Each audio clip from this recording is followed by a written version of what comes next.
Welcome back to That Rugby podcast, brought to you by the Sports Booth. Today, Husey, myself, at it again, trying our best to bring you rugby content when there is a lack of rugby going on. But we do not fail, Husey, do we? Absolutely not. Absolutely not. We don't quit when the going gets tough. When the going gets tough, the tough get going, and that's what we do. We're the tough, aren't we? We are... Yeah, battling away, but obviously there are, I guess, still some rugby news. I would say the biggest news is the Eddie Jones Sweepstakes that are going around at the moment. Now, obviously, as a New Zealander who has many coaches at our, I guess, fingertips, we're not ones looking for Eddie Jones, but... The English obviously not looking for Eddie Jones. Yeah. I think the Irish and the French are in good places, but there are a few teams that are. Your Wallabies, who we now know have made contact to Eddie Jones. We've got the American Rugby, as you mentioned last week, the NRL, as you mentioned last week, and Castres, Olympic Castres from the France have actually already announced that he's going to be doing some work for them in a consultation basis. So he's already doing that for them at the moment now, straight off the bat of this, but... There is a lot more that's going to come of this. We have heard the rumours, and now it's been confirmed that Australian Rugby CEO has said Wallabies will be more than happy to discuss with him, to have him in some capacity. Stupid not to, as we've said. Yeah, as absolutely. Number one Wallaby supporter, what do you make of the situation? There's been a number of ringing endorsements across the board for Eddie Jones. I mean, Owen Farrell was a massive one, came out today and basically, I know it was Teo yesterday, but basically said this wasn't a player-led coup. We all really liked him and wanted him to stay, and there were issues that were not Eddie Jones. So that, to me, sort of surprised me because Eddie has got his personality and he can be quite forceful. And we know that Farrell wasn't happy that he wasn't given the captain's jersey back straight away, that he was forced to play out of position for a player that seemed to be at odds with Eddie Jones to come out and say, we didn't want him gone, I think speaks a lot to Eddie Jones. It speaks a lot to the situation that England Rugby have put themselves in. Now, there's also been a lot of endorsements from a lot of former Wallaby greats. Morgan Turanui comes to mind, very active in the Australian rugby world still. And I think that it's really going to come down to Dave Rennie and his ego and what he can handle. Now, from what I've seen of Dave Rennie, he doesn't appear to have an ego. I think he would be more than happy to have Eddie Jones there to help Australia with a World Cup. And then the next part of it is what role will Eddie Jones be willing to accept? Is he happy to have that assistant coach role, consultation role, director of rugby or something like that? Some title that isn't coach and some role that isn't coach, because that is Dave Rennie's job. I don't think he's done enough to lose it. I don't think Eddie Jones has done enough to supplant him without debate. Like, yes, Eddie Jones has had success. Yes, he's gone to a World Cup final. He hasn't won a World Cup final though. So I think if Eddie Jones had won the World Cup, got sacked, and then was I want to come back and coach Australia, I think you'd be silly. I think there would be more weight lent to sack off whoever we've got, get Eddie Jones in here. He just won the last World Cup. He knows what he's doing, kind of thing. But I don't think that's the correct path to go for Australian rugby at the moment. I think the path they're treading at the moment is the correct one. Work Eddie Jones back into Australian rugby in some capacity. And I think that will make all of Australian rugby, including the Super Rugby teams, better because stories have been coming out about how he was very active in English rugby outside of just the national team, going to various clubs and having chats with the players and passing on his knowledge and things like that. So I think he'd be a tremendous asset to have back here in Australia, not just for the Wallabies, but for all levels of rugby.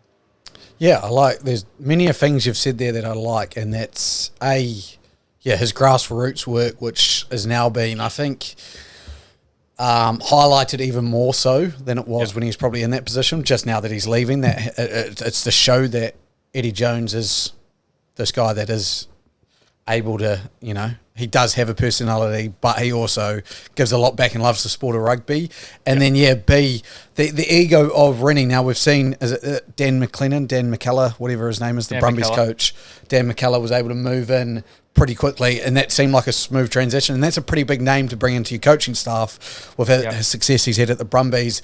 And that seemed to go down so well that I can't imagine Rennie ever, I think Rennie's the type of guy that wants to put him and his players and whoever he's helping out in the best position possible, and will do that. I think it'll come to what they can agree on, what will be done. I don't see this new CEO, and again, I should really start to learn his name because he's popping up more and more. He's doing a fantastic job, I think, to be honest, in the role of Australian Rugby CEO, because he, is making noise in all the right places, and everyone would have said he's not with the Super Rugby, but I think he is. And then this situation, just to come out and just say, look, we'll definitely have a discussion with Eddie Jones, it's just fantastic, because we know there was obviously bad blood between Australian Rugby and Eddie Jones, and for him to come out and straight away say, look, we're going to have a discussion with him, even it may not lead to anything, at least just say hello. It's, to me, it's on the right path. Andy Marinos is Andy Marinos. The Australian CEO of rugby, born in Zimbabwe at the time known as Rhodesia. Represented Wales in Union between 2002 and 2003, and also played for the Canterbury Bankstown Bulldogs for one game. So there you go. His sort of CEO credentials. He was the CEO of Sansa, actually up until since 2015, up until he was announced as the Australian Rugby CEO. So he's got some experience in the game, that's for sure. Definitely, and he's doing a fantastic job, I think, for Australian rugby. So if you had to pick, where would you put yourself in Eddie Jones' shoes, Hughesy? Hughesy is now Eddie Jones. Eddie Jones is now Hughesy. Where are you going? Exclusive interview. For me, the opportunity to join a squad 1 year out from a World Cup and help guide them to a World Cup and pretty much get the lion's share of the credit for getting them to potentially a World Cup win, I think it's too much to pass up, right? The USA Rugby, they're not in the World Cup this year. There's no chance of really making a splash with them anytime in the next 4 years. So I could see that, but in 2024 onwards, unless the Wallabies sort of had a succession plan to make Eddie Jones the new head honcho. The NRL one does intrigue me because the NRL can throw a lot of money a coach's way, but all the coaching vacancies are currently filled. It's sort of bad timing for his behalf. So I feel like the clearest path is with the Wallabies for at least the next 12 months up until the World Cup's over, and taking them as far as he can get them in the World Cup. And he will get a huge amount of credit for that, and that will any doors that may have been locked to him, which I can't imagine there would be many, would be unlocked from a good effort there. I don't know. Really, if he can help the Wallabies find any form of success next year, then really he can sort of name his price anywhere else in the world.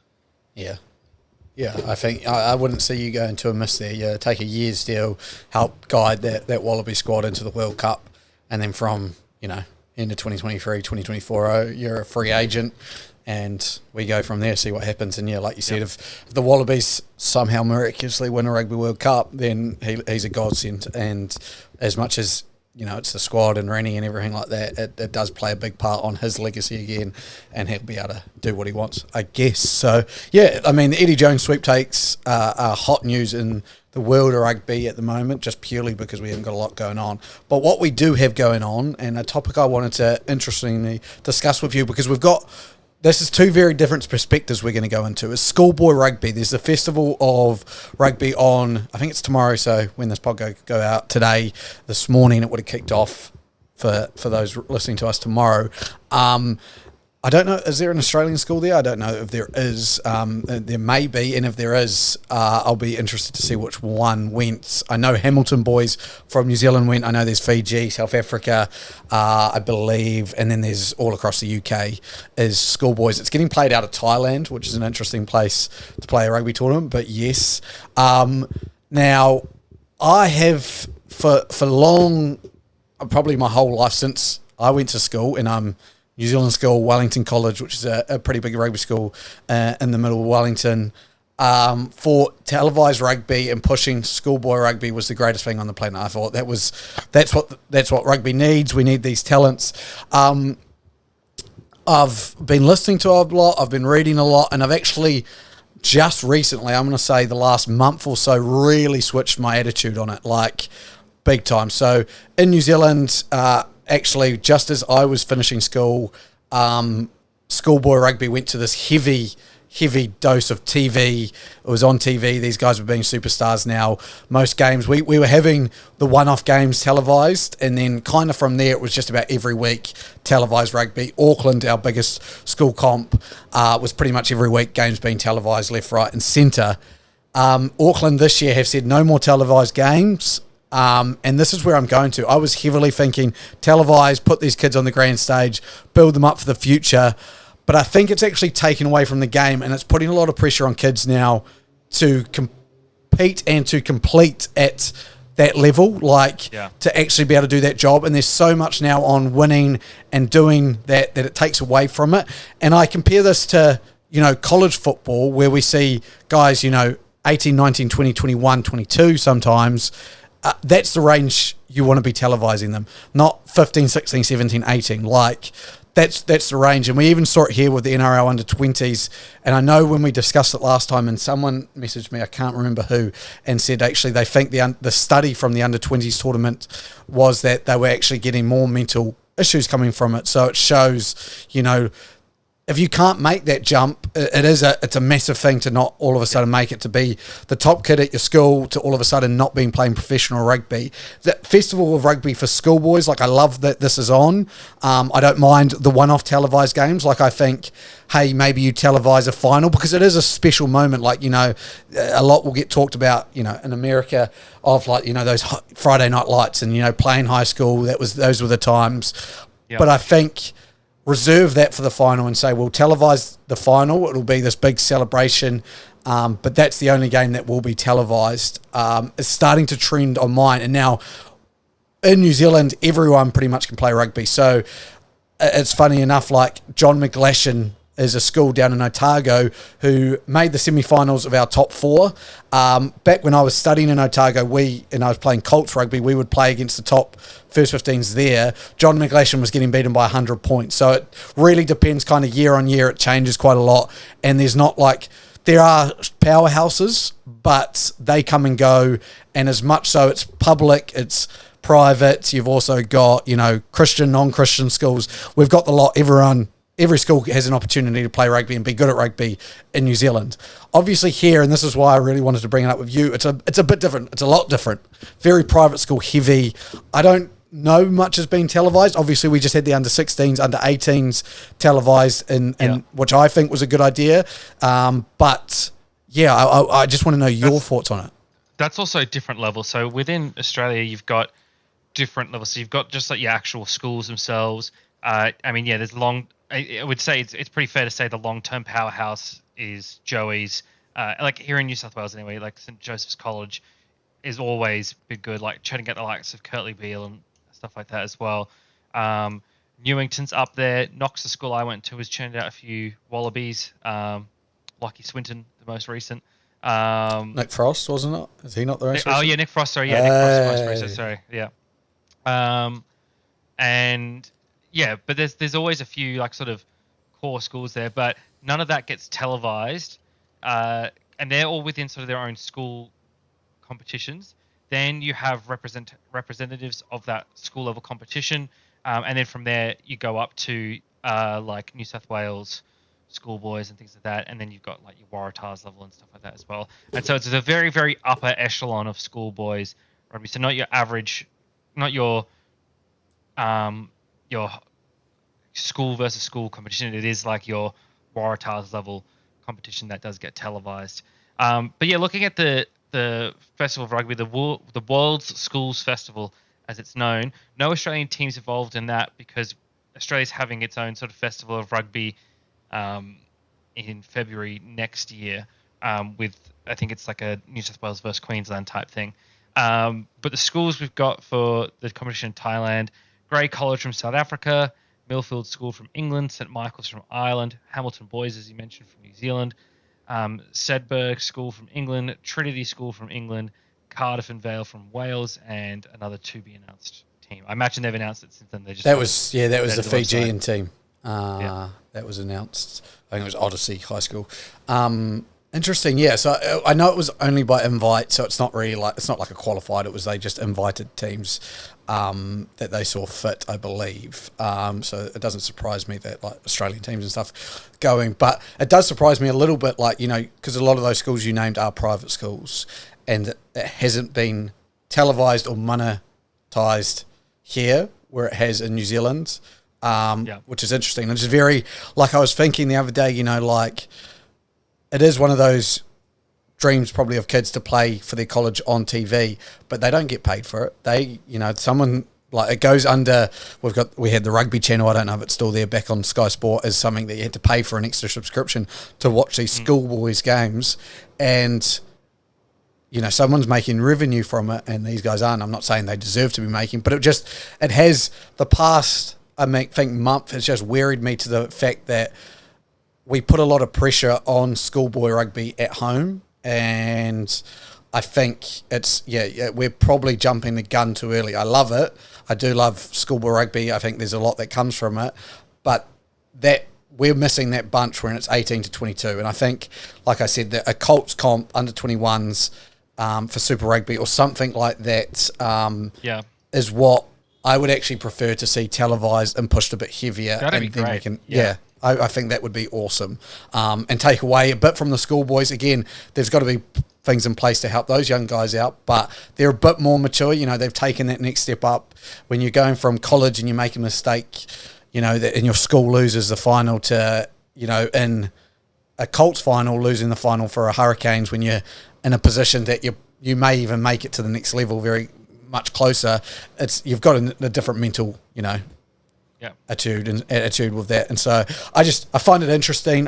We'll try and do a bit more probably coverage over the coming years with schoolboy rugby and stuff like that, because I do love it, and I think it's fascinating how schoolboy rugby in Australia is going to grow over the next few years, just purely because obviously, like we've just said, it's highly private, but it does need to get into the private schools or it will lose out. It's one of the many things I think people are crying out for in Australian rugby, is get it into the private schools. And I know there are ways for that to happen and that they're working on.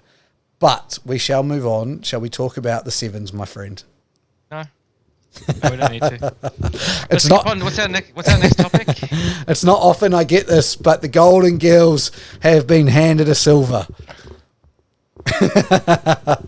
The Black Ferns, the Sevens Black Ferns from New Zealand managed to beat your Golden Girls, which doesn't happen often, and your men even managed to finish 10th, I think it was, as Samoa took out the men's comp in Cape Town, beating the New Zealand team. So a silver and a gold for New Zealand we will be happy with, but yeah, I just wanted to mention to everyone that we beat the Golden Girls.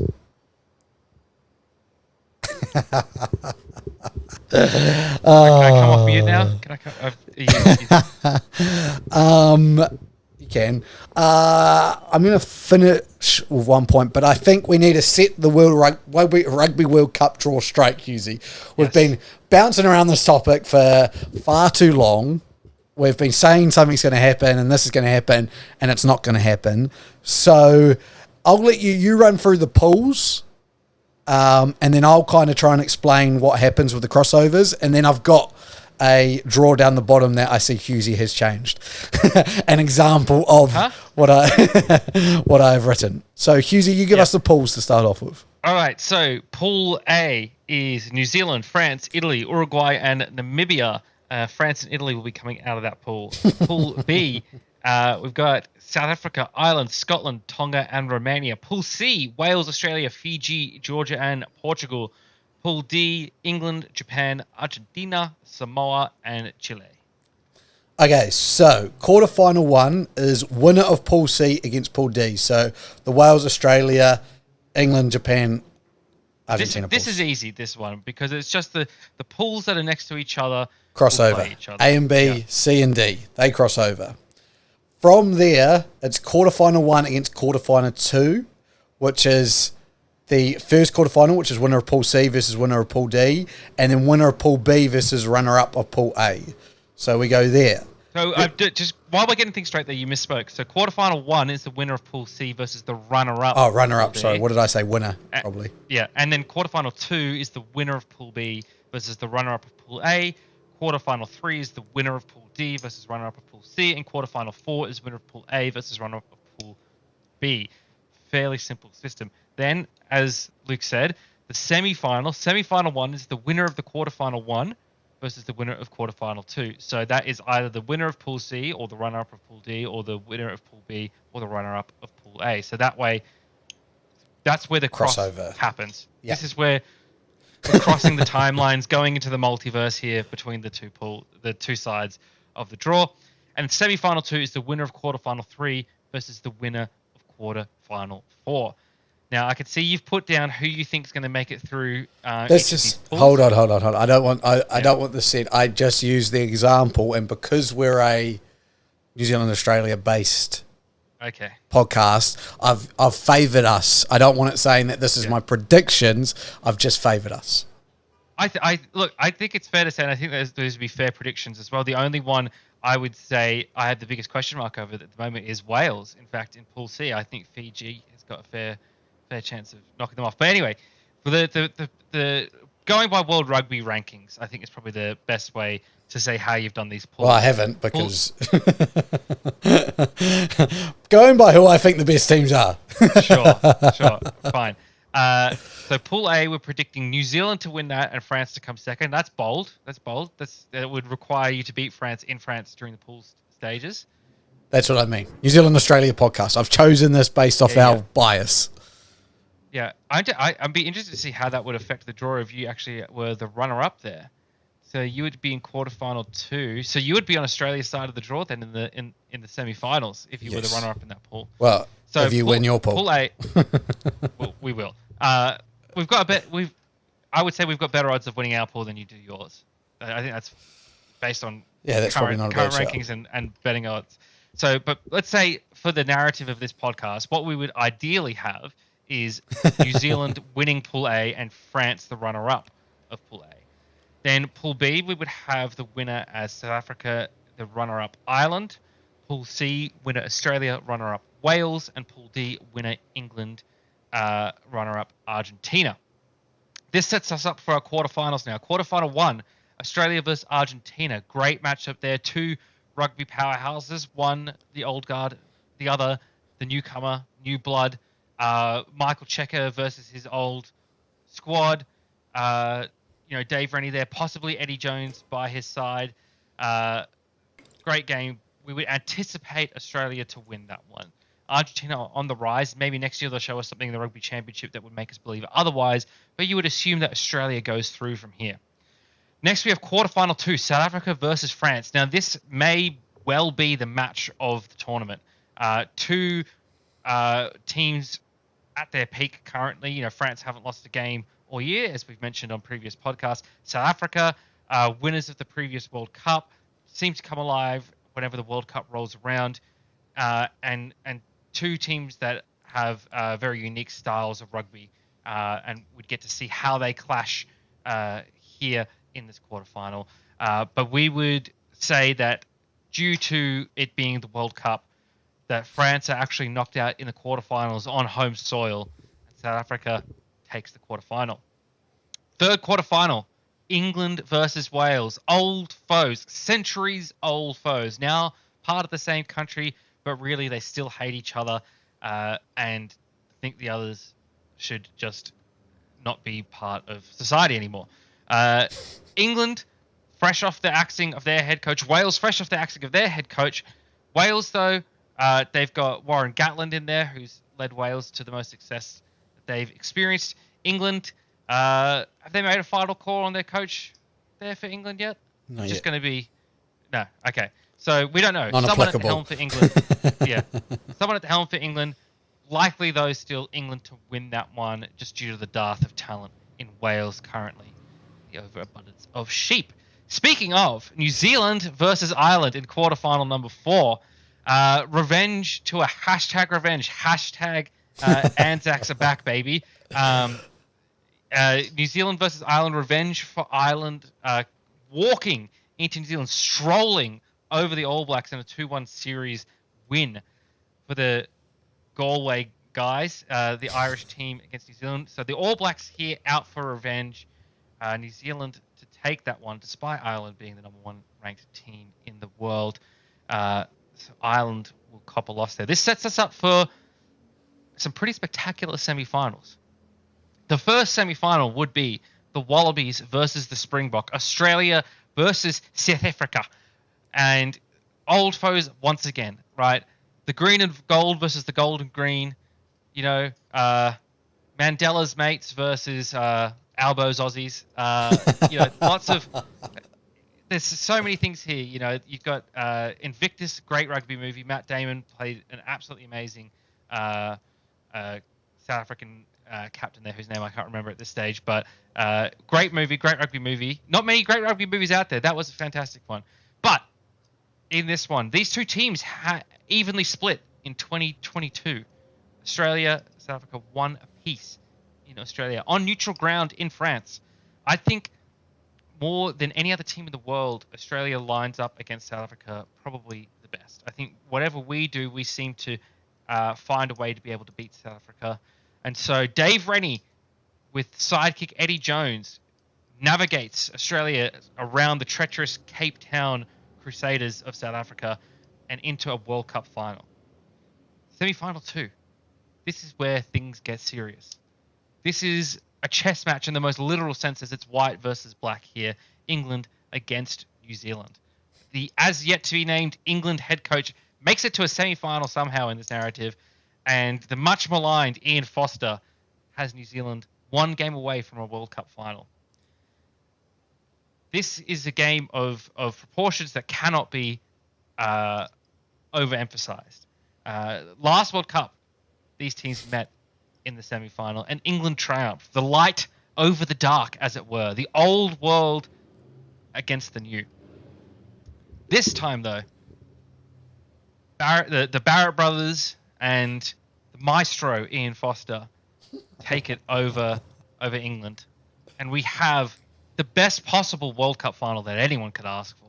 Australia versus New Zealand. A repeat of the 2015 World Cup. Yeah, up the Anzacs. Hashtag revenge. Fuck all the Northern Hemisphere teams. Australia is in there. And fuck South Africa too for trying to be a Northern Hemisphere team, trying to get into the Six Nations. I see Sia Khaleesi coming out this week saying about how good it would be for South Africa to be in there. You're staying in the Rugby Championship where you belong. You're a Southern Hemisphere team. They'll never accept you. They're old world snobs. They just see you as a colony. Just stick with the Anzacs and stick with Sansa. Anyway, the best possible World Cup rugby final. Australia versus New Zealand. Wallabies versus the All Black. Now, my twist here is, and I see, Luke, you keep harping over what I've said. My twist here is that New Zealand will win the Bledisloe Cup next year, but Australia wins the World Cup because they learn from that Bledisloe Cup. Eddie Jones goes full Megamind. Charles Xavier, Professor X, absorbing all the information from those Bledisloe Cup losses. And he lulls with Dave Rennie. He lulls New Zealand into a false sense of security. Lets them win the Bledisloe. I think we've got Australia exactly where we want them. We know we can beat them. Not so, my friend. It was all a ruse de guerre leading up to this World Cup final, where Australia brings home its 3rd World Cup trophy, the Webb Ellis Cup. And that is, you can take it word for word, take it to the bookies. That is how the World Cup next year is going to go. I'm glad you've still got an imagination, my friend. After all these years of letdown, it's good to see that you're still high in spirit. It's the only thing that's left to me. It's the only thing that's left to me. So Australia and England. Official sports booth prediction: Australia to win the World Cup. No, that's definitely not graphic. No, it's now a graphic. righty. Luke, make it into a graphic. I'm not doing that. That will never be made into a graphic by myself. But yes, Australia and England will not play each other in the semi-finals. You will be playing one of the others. So that clears that up. You do have the easy run into the quarterfinals, and then once you hit semi-finals, Australia and England will find themselves facing someone tough. But yes, we will do it. We'll do a whole probably prediction video closer to the time where we actually predict who we're going to see make it through and everything like that. So stay tuned for that sometime in the next year. I did just want to finish now with introducing you to a player I am heavily falling in love with. Now, he went to a rival school. We talked about schoolboys. He went to a rival school. Whoa. Artie Savia, stop listening at this point. Well, hold on. Don't want to get hurt. This is what I want to discuss. I actually think this is Artie Savia 2.0. Now, you probably haven't seen the name Peter Larkai. He's been absolutely killing it for Wellington Rugby, was by far and away the best Wellington Rugby player. He was named MVP for our NPC standings, and he is a number 8, Fijian-born, same hairdo as Artie Savia, to be honest. Looks very similar to Artie Savia. Is a 20-year-old mammoth of a man and runs like he's angry. Very similar to a mentioned Artie Savia. So, since, Artie Savia and good things can't last forever, I'm ready for the rebound and I'm getting myself prepped.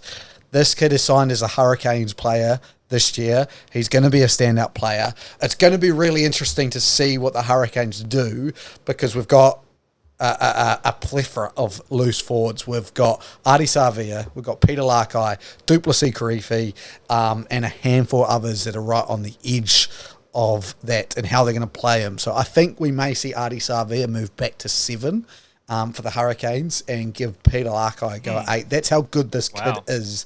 And I put it in our run sheet. He is the Hurricanes version of your Waratahs Max Jorgensen, who is looking like he's got all the candy to steal from the treat shop, if you know what I mean. Like, he looks very talented. I don't know if he'll get any game time this year, but you'd imagine they'll try and fit him in somewhere. But, I mean, you do have some very talented outside backs. So I just wanted you to be introduced to my next love. Yeah. My next love. I'm preparing myself for my next love. Like my first replacing with a younger model. I am. I'm not replacing yet. Artie Savia is still around, and Artie Savia is still my number 1. But Peter Larkai is getting pretty quickly into that number 2 shoes, and I'm ready for it. Yeah, just getting ready to replace one when he gets too old with your next younger, better looking model. Exactly. That's what I'm ready. You can call me Leonardo if you want to, my friend. No. I do have something for you though here super quickly right before we end the podcast. Right, and it's important that this gets out there, and I just need to find it super quickly. And this will be going on our official Instagram later. Wherever I put it. Will it? Why can't I find it? Is it? Oh, I just saw it. Where are you? Come back here. Here we go. All right. Did your 5-year-old nephew draw that up for you, did he? Look, I don't have a degree or training in graphic design like you, my friend. I am an amateur talent and I failed art at school. So it's good you're a lawyer, my friend. That is fantastic. Yeah. Do not quit your day job. This will be posted to our official Instagram as our official World Cup prediction. Sure it will be. And with that, we will say goodbye. Thank you for joining us on That Rugby podcast, brought to you by the Sports Booth. We'll be back again next week with one more before the end of the year. But for now, thank you for joining us. Talk to you later. Bye. Peace.